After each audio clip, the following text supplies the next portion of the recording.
एक लड़की की कहानी। यह कहानी है एक लड़की की जिसका नाम काव्या है। इस दुनिया में एक लड़की होना ही कठिन है। काव्या एक छोटे से गांव में अपने माँ बाप के साथ रहती है। उसके गांव का नाम श्रीपुर था। काव्या का रंग सांवला था और नाक नक्शा भी बाकी लड़कियों जैसा नहीं था। काव्या को बचपन से ही कोई भी पसंद नहीं करता था। उससे कोई भी दोस्ती नहीं करना चाहता था क्योंकि उसकी सूरत और लुक्स अच्छा नहीं था। लेकिन माँ तो माँ होती है। माँ के लिए उसकी बेटी राजकुमारी होती है। काव्या की माँ काव्या से और काव्या माँ से बहुत प्यार करती थी।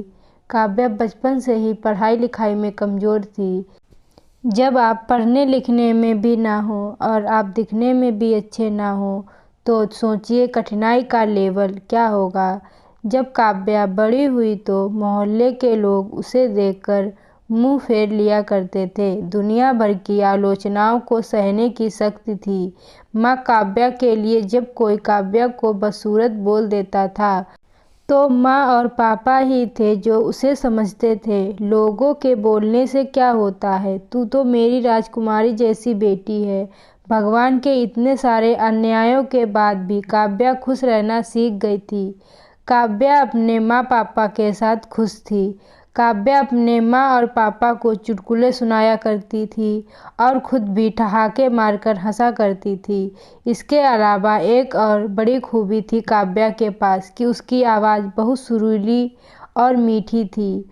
वो गाना बहुत अच्छा गाती थी और यह गुण उसमें अपने आप तो नहीं आया था। दुनिया के ठुकराए जाने के बाद उसने अपना सारा समय सिंगिंग, रेडियो, टीवी चैनल्स को समर्पित कर दिए थे। काव्या की तारीफ तो कोई नहीं करता पर उसके गाने की तारीफ सब किया करते थे जो उसका गाना सुनता था। इस एक गुण की वजह से काव्या आजू बाजू में फेमस हो गई थी।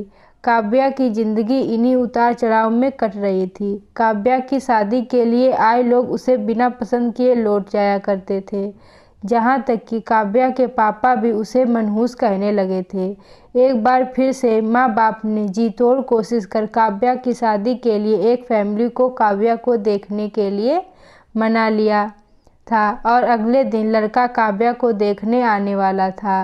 काव्या को इस बात की खबर होने पर वह दुखी और गुस्सा हो गई थी कि बिना उससे पूछे पता नहीं क्यों माँ पिताजी लड़के को बुला लेते थे और उसका मजाक बना देते थे। माँ ने काव्या को समझाया था कि ऐसा ही होता है, कोई भी बेटी अपने माँ बाप के यहाँ हमेशा नहीं रहती, उसे एक दिन शादी करके जाना ही पड़ता है। अगले दिन काव्या सज संवर कर कहीं निकल गई थी। उस दिन लड़के वाले घर आकर माँ बाप को बहुत खरी खोटी सुनाकर गए। अब उसके पापा को भी काव्या पर गुस्सा आने लगा था तो उन्होंने सारा गुस्सा काव्या की माँ पर निकाल दिया। काव्या की माँ जो उससे बहुत प्यार करती थी पर आज वह भी उससे गुस्सा हो गई थी। माँ अब उसका घर पर इंतजार कर रही थी। काव्या सूर्य अस्त होने से पहले घर आ गई। घर आकर काव्या बहुत खुश थी क्योंकि वह सिंगिंग कंपटीशन में फर्स्ट आई थी और उसे इनाम के तौर पर 5 लाख का चेक मिला था और साथ ही साथ उसको एल्बम बनाने का मौका भी मिला।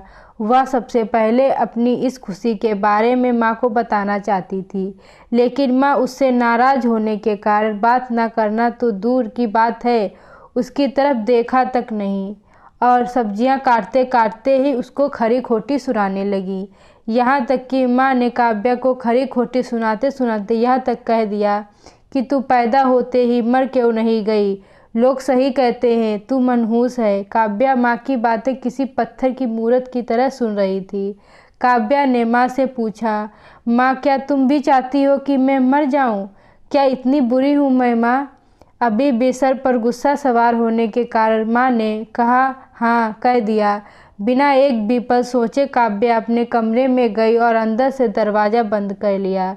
1-2 मिनट बाद माँ का गुस्सा जब शांत हुआ तो उन्हें अपनी गलती का एहसास हुआ तो माँ काव्या के रूम की तरफ गई।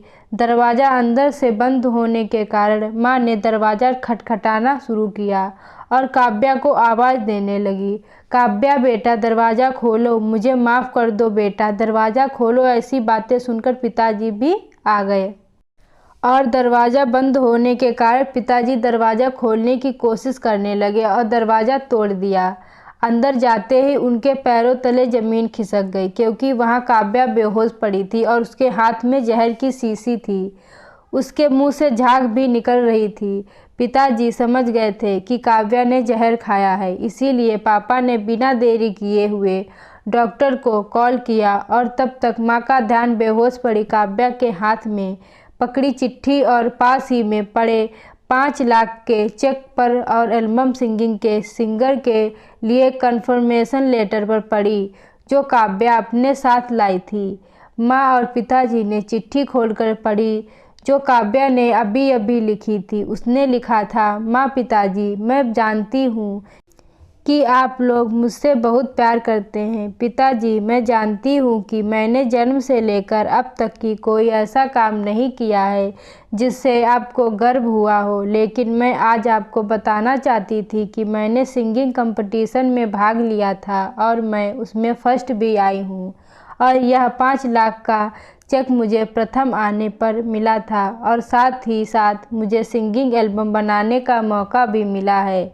पूरी दुनिया मेरे खिलाफ थी, इस बात का मुझे कोई फ़र्क पड़ा ही नहीं था और ना ही पापा की कड़वी बातें अपने दिल पर ली थी, क्योंकि मैं जानती हूँ बाहर से दिखते सख्त मेरे पापा अंदर से बहुत ही ज़्यादा मुझसे प्यार करते थे।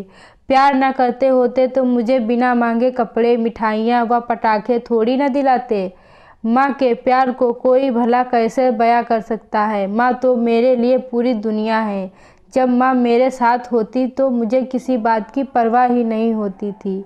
मेरी माँ मेरी थी, इसीलिए मुझे किसी की ज़रूरत नहीं थी।